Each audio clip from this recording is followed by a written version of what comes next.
Sawadika from Thailand. The topic of this video is really about how crazy and difficult and confusing the mind can be.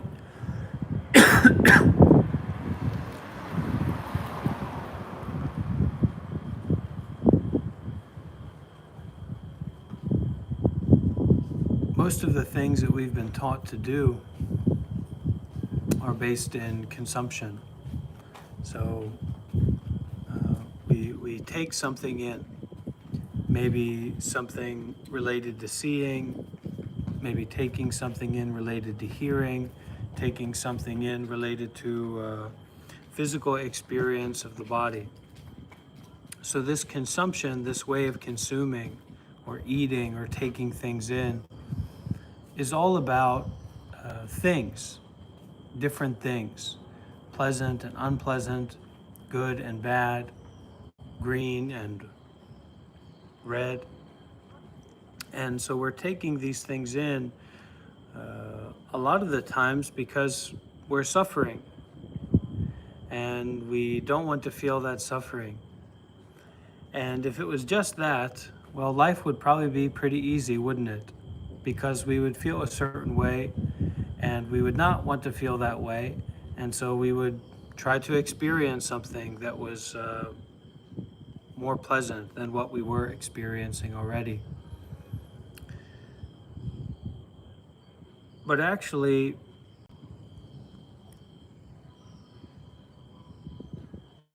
it's really about what we attach to. So when we attach to the body as being me, as being I, as being a self, as being someone, as being something in particular, we attach to that this is my body, this is my life of the body. We're kind of in chains to the body. So the body feels pleasurable sometimes, we're in chains to that. The body can feel extremely painful sometimes, and then we're in chains to that. This video and this teaching or happening is more about the mind and the problems of the mind, because the mind is very powerful, very subtle.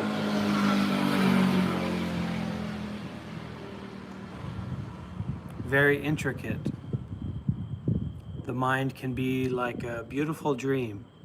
The mind can be like an intense, persistent nightmare. And a lot of people, and I myself have been found to be in this position where it's a non-stop cycling experience of mental distress, mental confusion. So there's a lot of psychology, there's a lot of self-help, there's a lot of advice out there for how to deal with this intensity of a confused, unstable, really painful, really suffering mind, right? And you can try all that. Try to be a little bit more healthy, try to be a little bit more kind, try to be a little bit more open to life, a little bit more humble, a little bit more generous, all that jazz. But we can, if you've gotten this far, I can invite and we together can kind of pick up this question. What is the mind without things?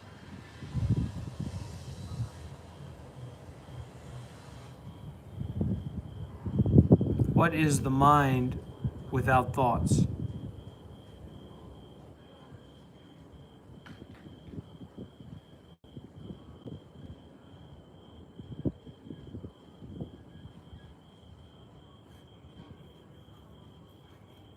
Let's call this a sublime mind. And sublime is, well, it's relaxed, it's at ease, it's free, it's peaceful, it's fine.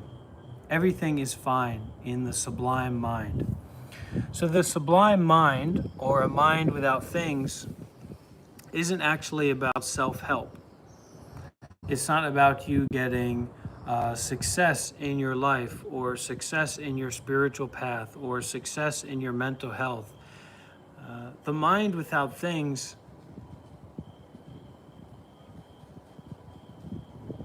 is kind of a natural power that we all have innately, naturally.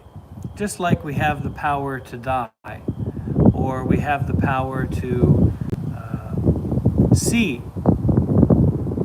or we have the power to hear. So it's kind of just happening, but when the mind becomes consumed, bound up, tangled, jived into all kinds of different things, we forget seeing, we forget hearing, we forget the space of the mind. And that's where all of this life, idea, time-based personhood is existing. It's existing in space. And space is sublime. So when we practice meditation, or maybe it's not about meditation, maybe it's about an awareness of how much of a disaster your mind is.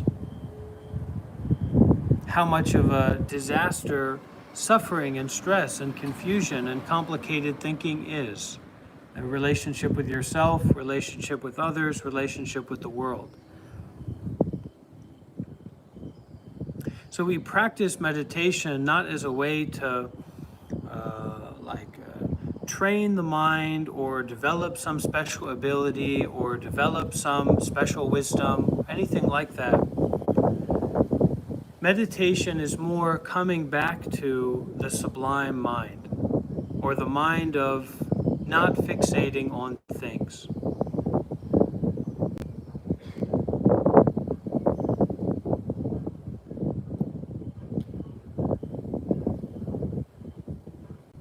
This mind of not fixating on things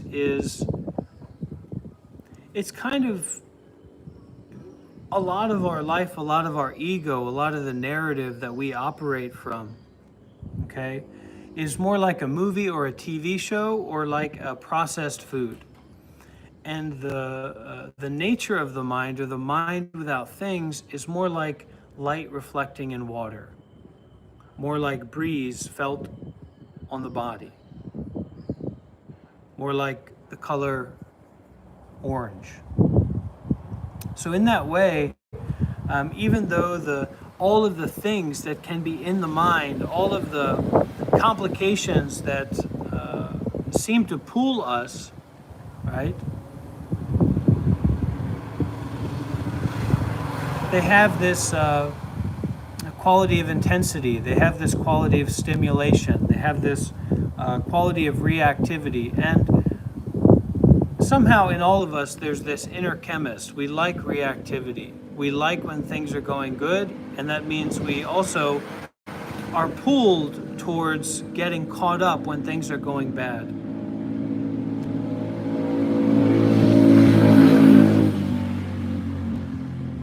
So the meditation is really a willingness to be with a mind that's not about things. So to be with an awareness, you could say, that's not about things.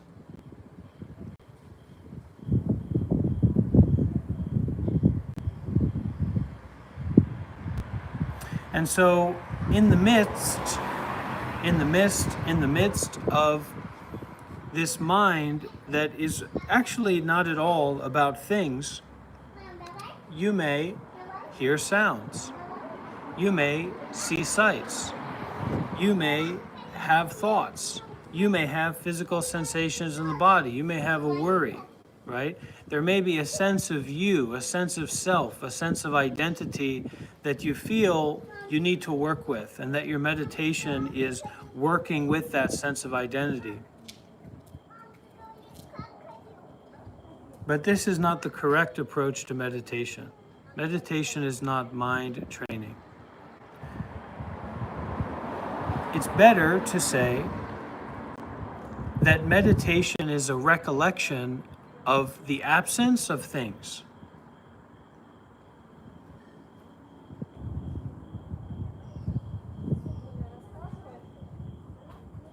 In this way, meditation is really all about a spontaneous, immediate release of involvement or identification with things.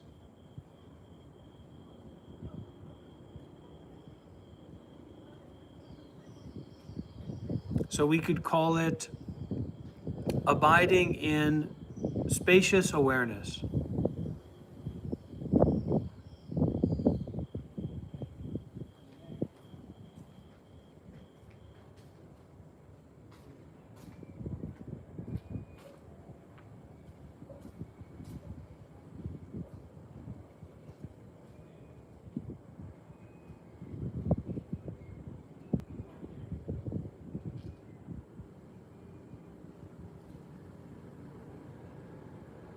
Now,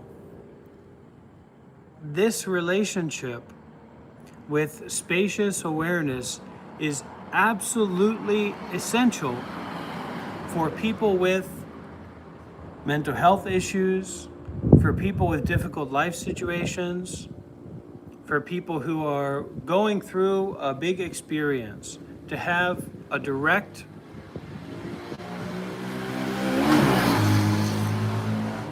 point of reference for. So actually, if we're just practicing meditation for ourselves, or even if we're just studying the Dhamma for ourselves, it's a little bit limiting. But what is most important if we do want to develop a relationship with meditation for ourselves is that we are remembering the foundation of life. And the foundation of life is, in fact, this sublime mind of no things. It doesn't mean that things don't arise in the mind. It doesn't mean that you don't think something and you feel something, all that. But rather it's the space that all those things are happening in is actually the true mind, or the natural mind, or the real mind, or the real self. In the same way that a vegan or vegetarian meal, a real organic, wonderful meal is, let's say here, more real than processed food that you'll buy at a 7-Eleven or, get out of the freezer and put into the microwave. Labeling this mind is just another thing. And this is why the remembering or the recollection or the freeing out of things is much more in line with what we're talking about here than any names given to it.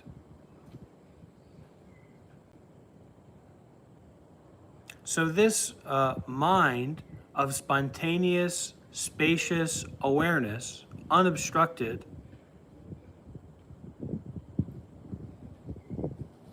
is inclusive of all words. For that mind, for that awareness, all words are inequality.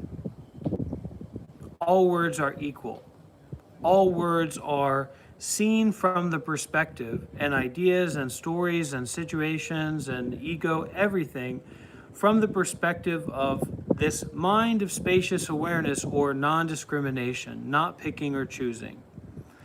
And from that perspective, there's a elevation into a realm where words and phrases simply are not relevant.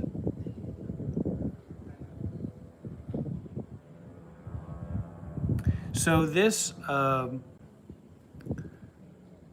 instantaneous, spacious awareness does not get bound up in differences between things.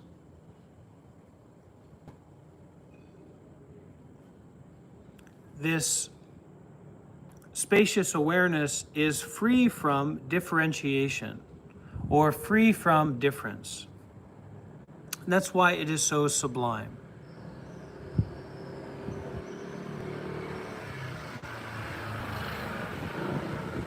Now, how to experience this is to drop the notion of you experiencing something.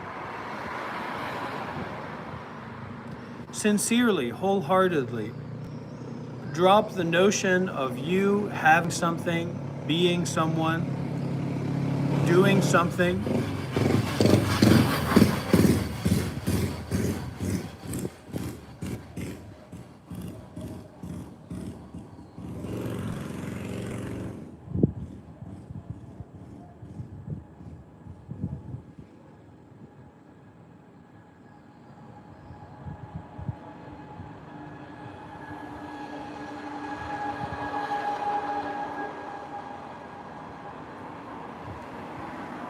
And now, when dropping that notion, and let's say that you find yourself in a place of breathing and being, and there being a body, okay?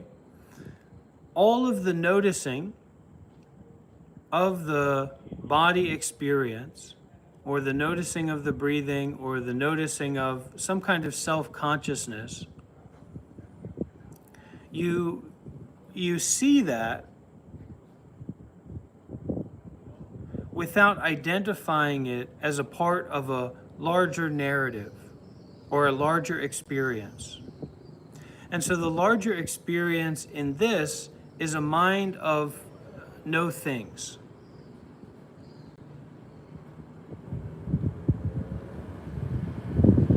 So that even with the breathing experience, this thing of breathing experience, there's a remembering. This is kind of what the meditation is. There's a remembering or a recollection that that breathing experience is actually nothing.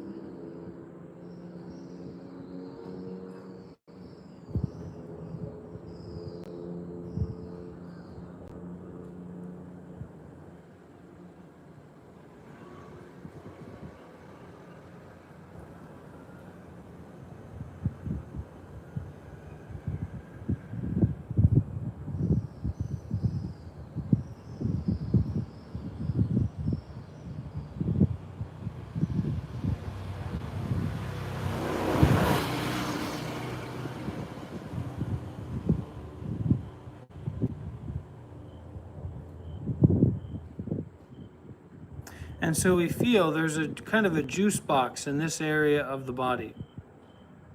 It makes certain juices, adrenaline juices, or tired juices, or boredom juices. I don't know what it is, but it's somewhere in here, this juice machine.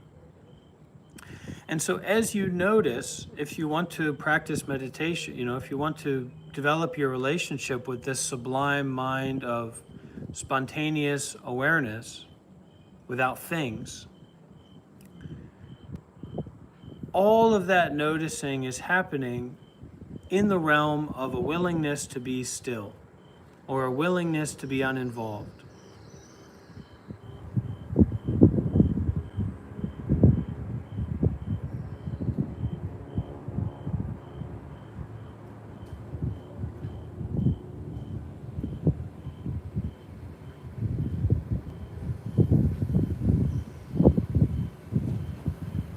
And then, rather than the meditation being a form of training, the meditation is more like a dance,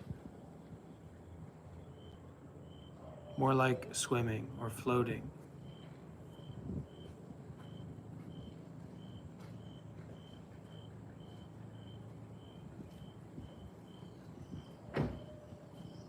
Completely and immediately free from any goal, free from any aspiration, free from past, free from future. And all of the involvements or identifications or positions that you may take while meditating, see them as the recollection of a dream that you're waking up from. So sometimes in waking up, there's a strong dream, there's a strong experience, and it takes some time to wiggle ourselves out of that. If it takes some time to wiggle yourself out of that dream, connect with the breathing and breathe as a dance of freedom from things. Awareness with freedom from things.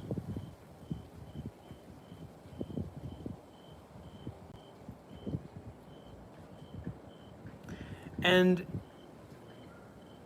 naturally, you don't have to do anything to wake up.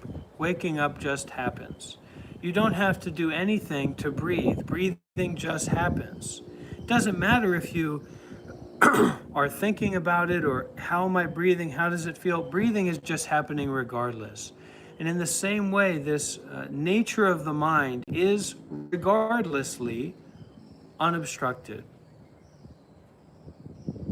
It is regardlessly, spontaneously the ultimate, the precise, the clarity.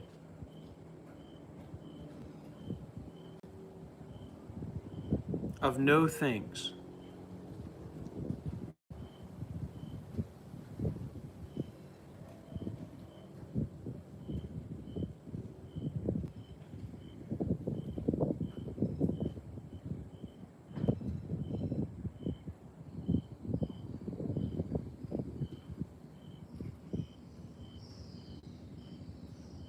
So this willingness to have no goal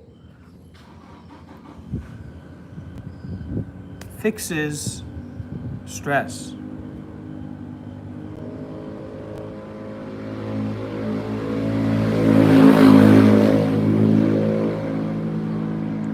This willingness to not be someone and to not try to fix your problems and to not try to understand yourself, your ego, your life, to not try to manage your life, immediately gives access to reality. Or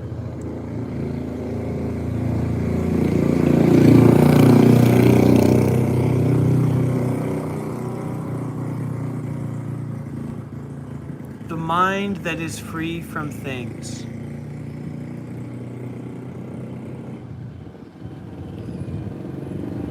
In the same way that the breeze, the wind, is free from things. It can't be clamped down on. It can't be held. You can't find the wind.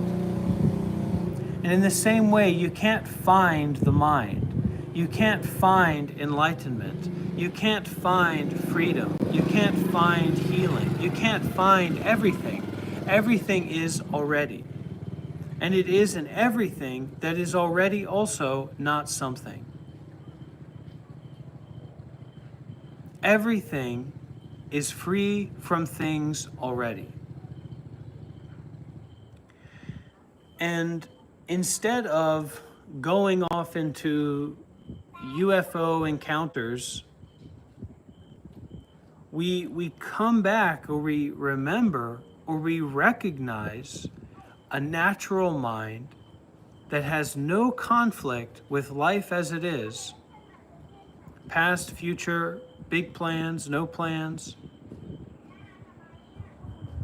And we remember that this is who we truly are. We introduce ourselves, meditation is introducing ourselves to the mind that doesn't hold anything.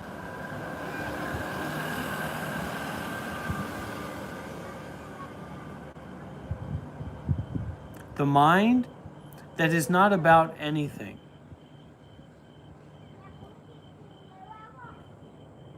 The mind that is nothing.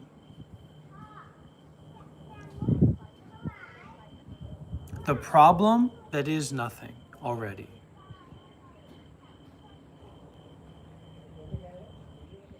the relationship, the place, the situation, the experience, the fear, the desire that is already nothing, that is free from itself, in the same way that the wind is free from itself.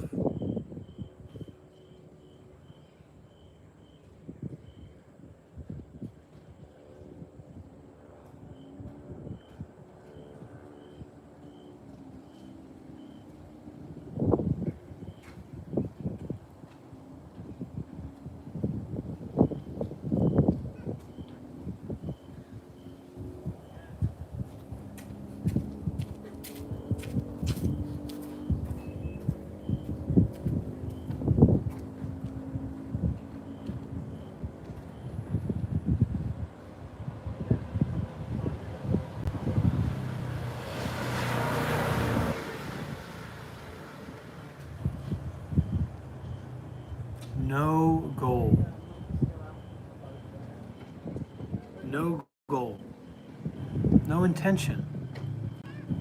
The relief, the release, the sublimeness of the mind without things, of abiding in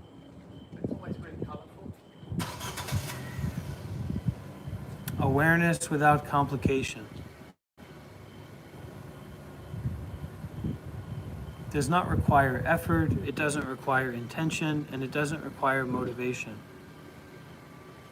It doesn't require anything.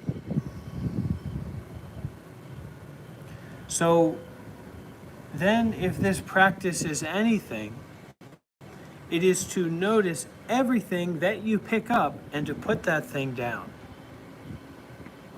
It doesn't matter if it's real, if it's right, if it's true, if it's important, if it's an emergency. The emergency in meditation is to recognize what is being held.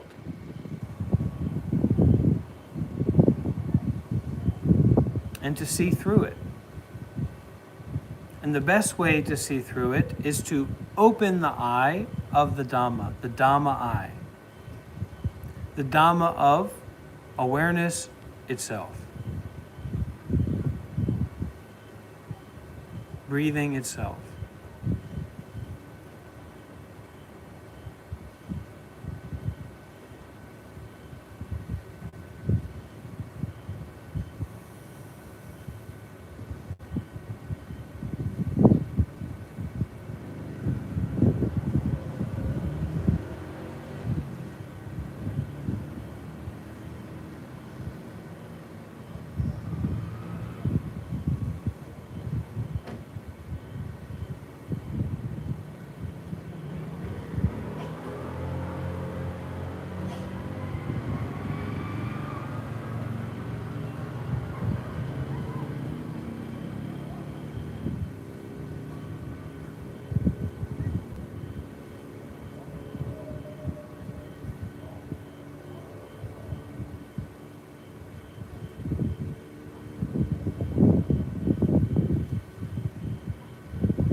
So, how we work on it, to be very simple about it,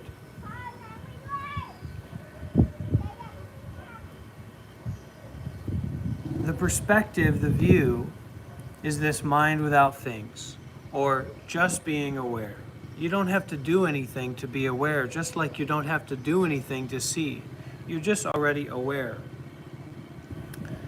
And then this willingness to just be aware comes together with breathing.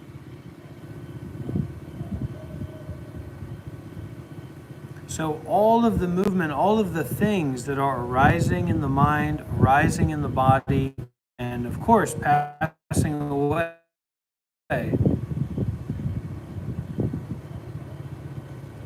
are perceived from this view of just awareness, and the obfuscation of this view, or the twists and tangles that might interfere with this view of just being aware, are worked through with breathing. So your willingness to just be aware, your willingness to not be someone, your willingness to not do something is sustained through the attention on breathing. But don't see this development or a training to get somewhere or to develop something. Just see this as a way of remembering.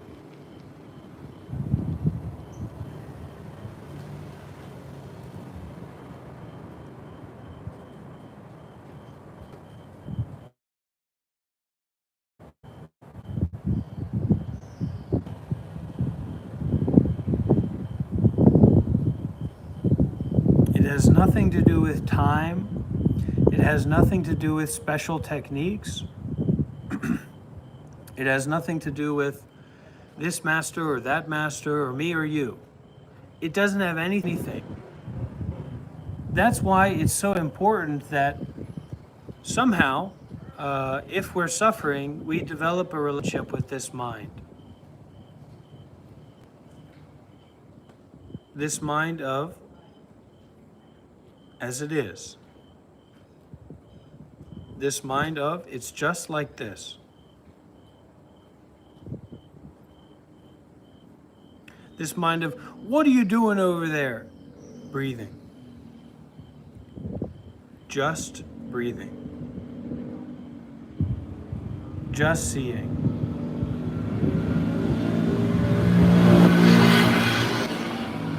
And you really mean it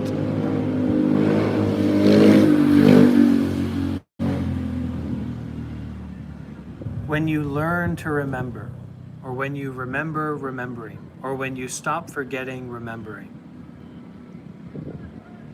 This recommending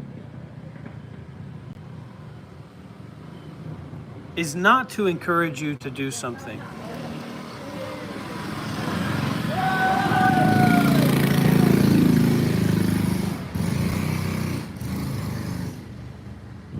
This is more like a shared recollection of recognition. The recognition of the way that things truly are. The way that things really are.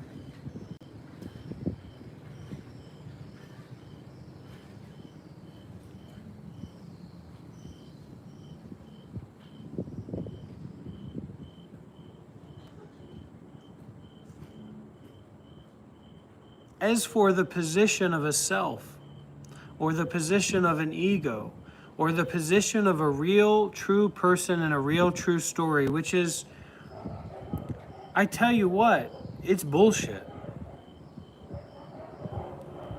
There is no real, true person in a real, true story, and there never has been, and there never will be.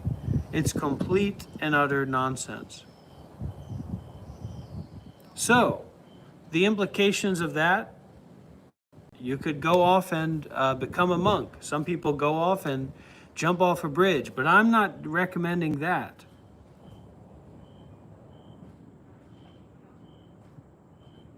Rather, the implication of this recognition that there's no real true person in a real true story, and there never has been,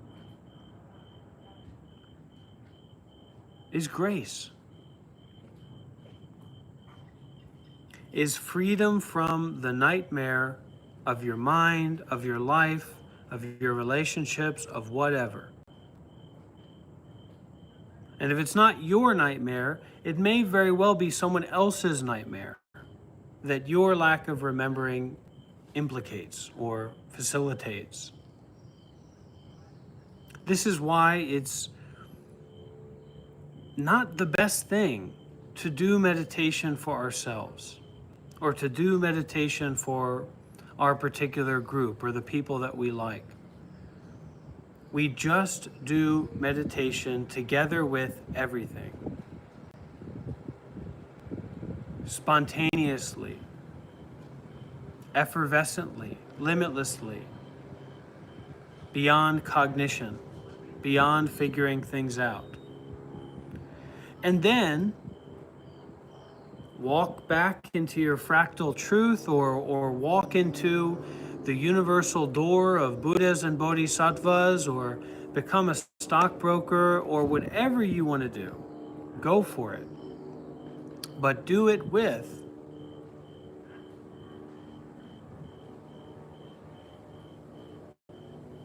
everything.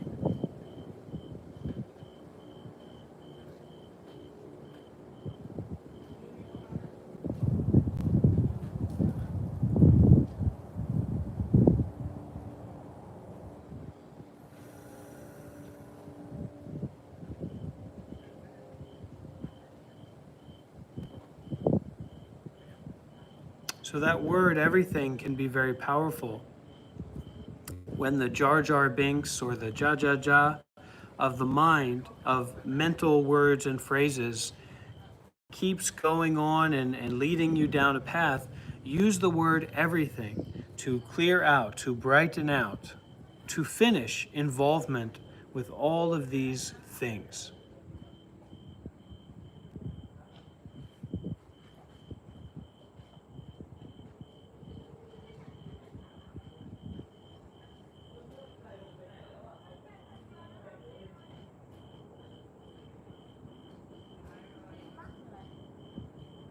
Don't try to understand it. Don't try to control it. Don't try to manipulate it. Don't try to manage it.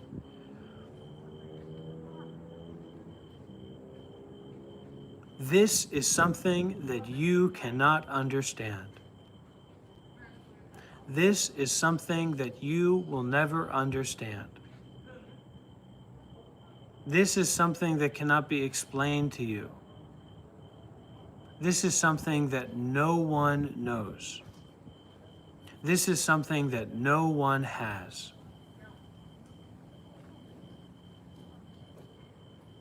This is something that's more real than your heart beating. This is a something that is already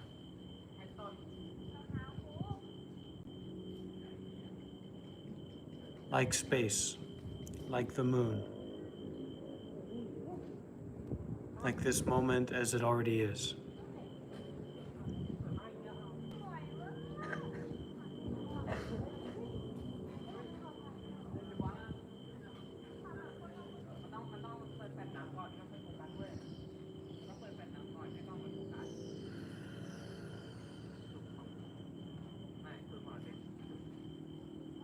That which arises, that which comes into the mind, that which is real, that which is important, that which is worthwhile to hold on to, is already not.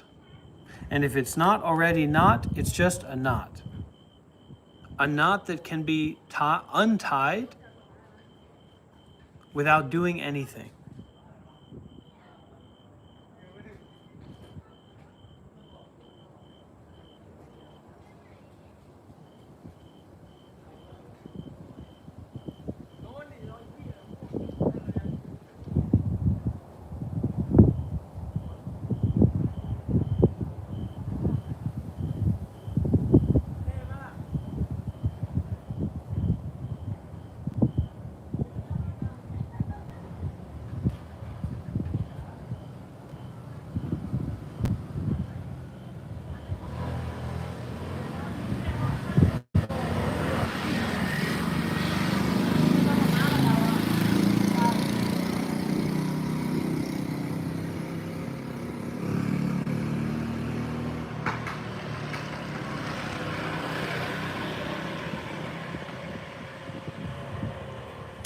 So it is, so it will be, so it must be.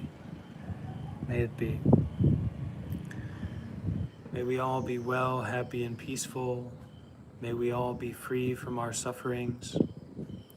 May those things that we fear fade away. May those good things that we wish for ourselves and others come to pass. May we abide continuously in a sense of freedom,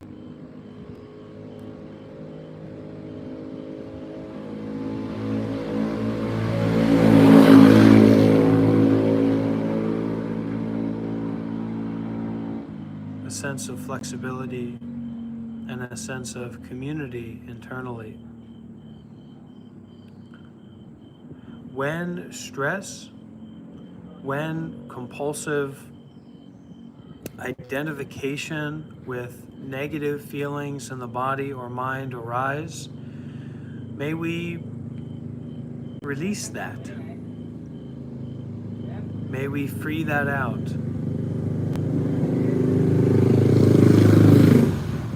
May, at the appropriate time, we be fully willing to abandon and forgive any intention that we have to fix, to solve, to improve, or to manage anything at all.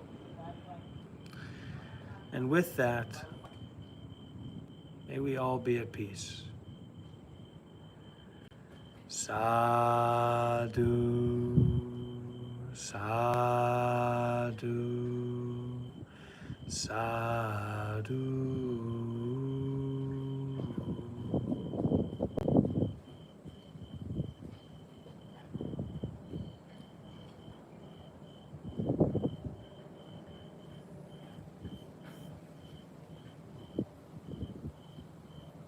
Link to the Discord down below.